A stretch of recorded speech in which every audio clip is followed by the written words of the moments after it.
శివకేశవ భేదాలు ఏ నాటికి ఉండవు. శివకేశవులు ఒక్కటే.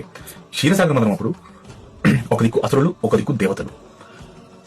నారాయణమూర్తి అప్పుడు కురుమావతారం ఎత్తాడు. శివుడి మెడలో ఉన్న వాసుకి ఒక తాడులా మారింది. ఒక దిక్కు అసురులు, ఒక దిక్కు దేవతలు గుంజుతూ ఉండగా అప్పుడు అమృతం బదులు ఆలాహల విషయం బయటపడింది. ఆలాహల విషయం బయటపడినప్పుడు అందరూ భయానికి అందరూ అవుతూ గురయ్యారు. ఏం చేయాలని ఒక్కొక్కరు గుండెల్లో భయం మొదలవుతుంది. ఒక దిక్కు అసురులు వణికిపోతున్నారు, ఒక దిక్కు దేవతలు వణికిపోతున్నారు. కానీ ఒక్కడే నిలబడి ఎలాంటి భయం లేకుండా, కళ్ళల్లో చెనుకు లేకుండా, కాళ్ళల్లో చెనుకు లేకుండా అడుగు ముందుకేసి ఆ విషాన్ని ఎంతటి ధైర్యంగా తీసుకొని ఏది ఆలోచించలేదు. కేవలం నన్ను నమ్ముకున్న భక్తుల గురించి మాత్రమే ఆలోచించు, నన్ను నమ్ముకున్న దేవతల గురించి మాత్రమే ఆలోచించు. ఆయన గురించి కూడా ఆయన ఆలోచించని మహానుభావుడు ఈశ్వరుడు. ఏది ఆలోచించకుండా సింహంలా ముందు అడిగేసి ఆ విషాన్ని తాగినప్పుడు తల్లి అమ్మవారి కంఠం దగ్గర చేయబెట్టి ఆ విషాన్ని ఆపుతుంది.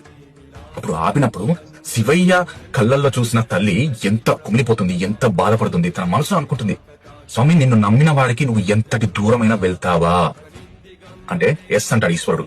అంటే మీ మనసులో ఒక ధ్యానం పలుకుతుంది, ఏంటంటే నారాయణని ఎల్లప్పుడూ తలుచుకుంటాడు ఈశ్వరుడు. ఆ సమయంలో కూడా నారాయణ తలుచుకుంటున్నాడు ఈశ్వరుడు.